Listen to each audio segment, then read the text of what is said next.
رسول اکرم صلی اللہ علیہ وسلم نے ذی الحج کے پہلے 10 دن کی عبادات کے فضائل بیان فرمائے۔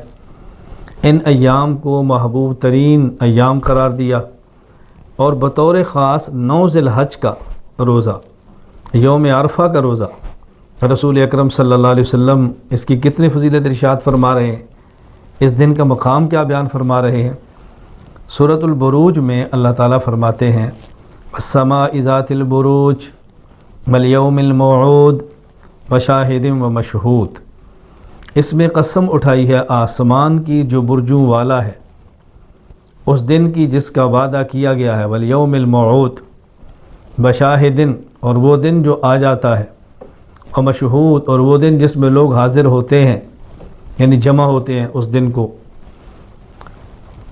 اس آیت مبارکہ میں، اس صورت مبارکہ میں والیوم الموعود سے مراد جامع ترمذی ابواب التفسیر حضرت ابو ہریرہ رضی اللہ تعالیٰ فرماتے ہیں رسول اکرم صلی اللہ علیہ وسلم فرمایا الیوم الموعود سے مراد قیامت کا دن ہے، الیوم المشہود سے مراد یوم عرفہ ہے، اور شاہدین سے مراد جمعہ کا دن ہے۔ یعنی گویا اس دن کی عظمت کو دیکھیں کہ اللہ تعالیٰ اس دن کی قسم اٹھا کر بیان فرما رہے ہیں۔ اسی طرح صحیح مسلم باب فی فضل الحج والعمرہ بیوم عرفہ میں حدیث مبارک موجود ہے۔ ام المومنین امی عائشہ رضی اللہ تعالیٰ عنہ فرماتی ہیں رسول اکرم صلی اللہ علیہ وسلم نے فرمایا ما من یوم اکثر من ان یعتق اللہ عز وجل فیہ عبدا من النار من یوم عرفہ، اللہ تعالیٰ سب سے زیادہ یوم عرفہ کے دن لوگوں کو جہنم کی آگ سے آزاد فرماتے ہیں۔ اس دن سے زیادہ کسی دن میں اللہ تعالیٰ جہنم کی آگ سے لوگوں کو آزاد نہیں فرماتے، سب سے زیادہ آزادی اس دن ملتی ہے۔ وَإِنَّهُ لَيَدْنُو، اللہ تعالیٰ اپنی شان کے مطابق جس کو اللہ ہی جانتے ہیں اپنے بندوں کے مزید قریب ہوتے ہیں۔ ثُمَّ يُبَاهِي بِهُمُ الْمَلَائِكَةُ، پھر اللہ تعالیٰ ملائکہ پر اپنے بندوں کی عبادات کی بنیاد پہ فخر فرماتے ہیں۔ وَيَقُولُ مَا أَرَادَ هَؤُلَاءِ، اور اللہ تعالیٰ فرماتے ہیں ملائکہ سے دیکھو یہ میرے بندے کیا چاہتے ہیں، میرے بندے کیا مانگتے ہیں، میرے بندوں کی خواہش کیا ہے۔ تو اس دن کی فضیلت رسول اکرم صلی اللہ علیہ وسلم نے بیان فرمائی۔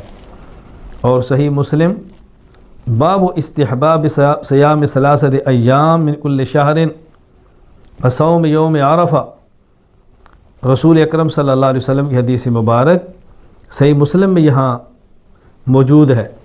حضرت ابو قتادہ رضی اللہ تعالیٰ عنہ فرماتے ہیں رسول اکرم صلی اللہ علیہ وسلم سے پوچھا گیا یوم عرفہ کے روزے کے بارے میں، سئل عن صوم یوم عرفہ فقال یکفر السنۃ الماضیہ والباقیہ، اللہ اکبر، اس دن کا روزہ گزشتہ 1 سال کے گناہوں کو بھی ختم کرتا ہے اور آئندہ 1 سال کے گناہوں کو بھی ختم کر دیتا ہے۔ یعنی گزشتہ جو کیے وہ بھی ختم اور آئندہ آنے والے گناہوں کا کفارہ بھی ہو گیا۔ تو 1 دن کا روزہ 2 سال کے گناہوں کو ختم کر رہا ہے، کس قدر فضیلت اور عظمت ہے۔ بس اللہ ہمیں قدر کی توفیق عطا فرمائے۔ میں اور آپ کس قدر گناہ کرتے ہیں، گنتی میں نہیں آتے، شمار سے باہر ہے۔ 1 دن کا روزہ 2 سال کے گناہ ختم کر رہا ہے۔ اللہ کی کرم نوازیاں دیکھیے، اللہ کا فضل دیکھیے، اللہ کی رحمتیں دیکھیے۔ اس لیے میں اپنے بزرگوں سے، بھائیوں سے، بیٹوں سے، اپنی ماؤں سے، اپنی بہنوں سے، اپنی بیٹیوں سے گزارش کرتا ہوں اس دن کو روزے کا اہتمام کر لیں، اپنے گناہوں کو اللہ کریم سے ختم کروا لیں۔ وآخر دعوانا الحمد للہ رب العالمین۔